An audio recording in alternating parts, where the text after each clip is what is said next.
Hello friends, आज की इस वीडियो में मैं आपको बताऊंगा कि आप अपने इंस्टाग्राम एप्लीकेशन के ऊपर अपने अकाउंट की सारी इन्फॉर्मेशन किस तरह डाउनलोड कर सकते हैं या उसको गूगल ड्राइव में सेव कर सकते हैं।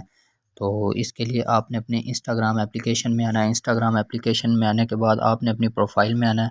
प्रोफाइल में आने के बाद इन थ्री लाइंस को प्रेस करना है। थ्री लाइंस को प्रेस करने के बाद आपने यहाँ थर्ड वाले आइकन योर एक्टिविटी में आ जाना है। योर एक्टिविटी में आने के बाद आपने इसको नीचे स्क्रॉल करना है। नीचे एंड तक स्क्रॉल करने पर लास्ट वाला ऑप्शन आपको नज़र आ रहा होगा, डाउनलोड योर इन्फॉर्मेशन। तो आपने डाउनलोड योर इन्फॉर्मेशन को करना है क्लिक। उसके बाद डाउनलोड और ट्रांसफ़र इन्फॉर्मेशन इसको क्लिक करना है और यहाँ पर ऑल अवेलेबल इन्फॉर्मेशन, ये पहले वाले आइकन को आपने प्रेस करना है।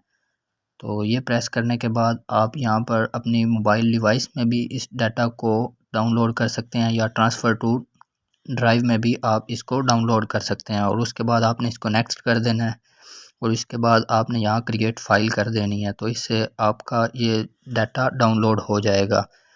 तो ये कुछ टाइम लेगा। तो उसके बाद ये इधर से रिक्वेस्ट चली गई है तो फिर ये डाटा डाउनलोड हो जाएगा। तो ये थी आज की वीडियो अच्छी लगे तो लाइक और शेयर करें और मज़ीद अच्छी वीडियोज़ देखने के लिए चैनल को सब्सक्राइब करना मत भूलें। Thanks for watching.